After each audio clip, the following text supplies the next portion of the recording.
A new era is underway in Baton Rouge. Brian Kelly officially announced as the head football coach of LSU. His first press conference in purple and gold just wrapped up, and we are excited to be reacting to it for the next 55 minutes here on Hunt and Hill. He is Jeremy Hill. I am Hunt Palmer, Casey Gaines, and Taylor Sharp back there on the ones and twos. Appreciate everybody for locking us in on YouTube and, of course, terrestrial on 104.5 ESPN Baton Rouge. Jeremy, the biggest thing for me from that press conference was very easy. Very easy. This is no nonsense, no fluff, no very little emotion. This is a guy who's down to business. You're not talking about tailgating and gumbo and and everybody's different. This is not a 31-year-old who's just getting his first break who comes to the mic screaming and raving and telling how excited he is and all fired up to tell you everything he's going to do. It's a guy who very calmly answered questions. He deflected the ones he didn't want to answer. He was vague on the ones that he had the answer to but wasn't ready to give. And he basically got out of there and is going to work. It's just a different and I hinted at that before the press conference started, but it was obvious in this one. They are talking about the fans. He's saying, I hope they come, but we got to win.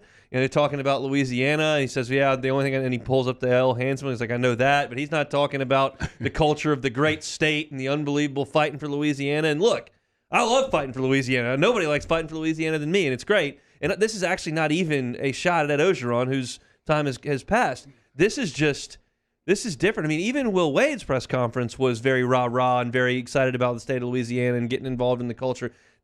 And that's a young guy who's getting his shot. This is a guy who's 60 years old, who knows how to run an organization. He knows the job he's got to do. He said, I've done this 5 times. I'm ready to do it, and I'm ready to get to work. There's just no fluff at all. Yeah, definitely no fluff. And in the days of, getting the inside scoop, knowing what players were down for the week, knowing the game plan, knowing what other SEC coaches was giving us advice and parents chipping in on advice as well. Those days are gone, man. Coach Kelly, been there, done that, been coaching over 30 years at the highest levels, won championships at the Division II level.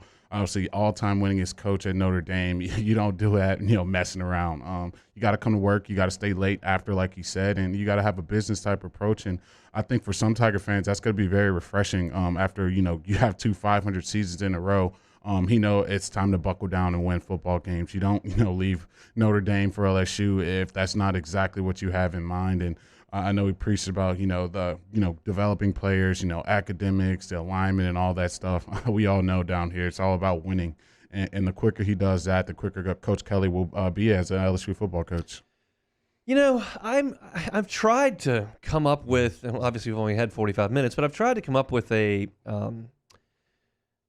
significance of the term alignment that he repeated 10 times in this press conference. I didn't have it exactly right, but it was somewhere right around there, somewhere between 8 and 12 times. He said the word alignment and talking about the president and talking about the athletic director and the athletic director's staff and the head football coach and the alignment. It's good for everybody to be on the same page. And obviously, when an athletic director makes a hire, they are on the same page as opposed to when, say you inherit a head football coach as an athletic director and it's not a guy you hired, and clearly things can go sideways a little bit.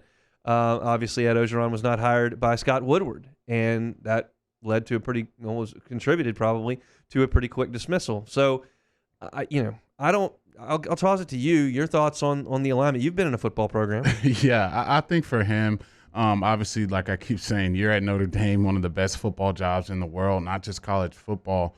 You better be aligned. You better be on the exact page of all the administration, all of the coaches you possibly can, of obviously the recruits and the fan base and everything. That there's a lot of stuff that has to be in line for this to run properly and for him to feel comfortable, obviously, coming into a new situation. He said that kind of shocked me a little bit. This is his first time being in Louisiana.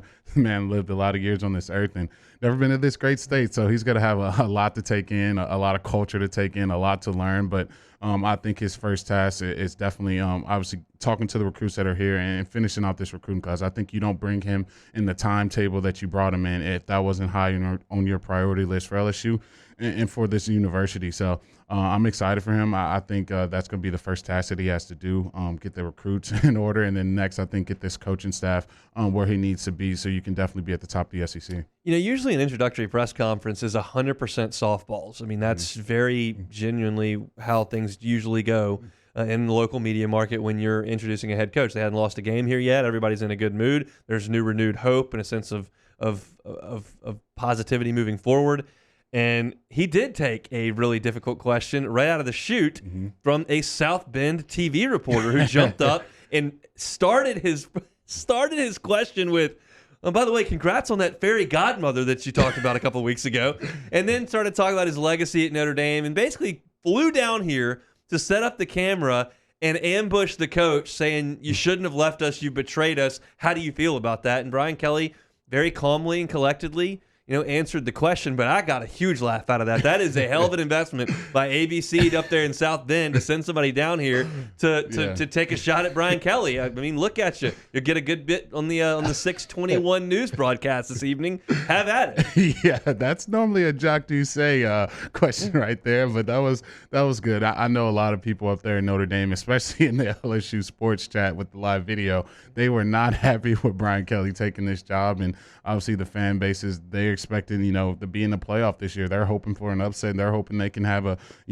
darling run and try to win a championship. But obviously for Coach Kelly, that wasn't high on his list. He wanted to go out to greater pastures and try to do something special. And something I kind of don't know how much truth he was telling, saying if LSU wasn't in the SEC, I would still, be aligned with them. It would still be a great job. I don't know if you're in the AAC or something like that. I don't know if that job would be as enticing. So, but I think all in all, it was a pretty softball press conference. You're not going to, win any games here today. I really think it's just getting them introduced to the fans and getting everybody knowing who their new head coach is going to be.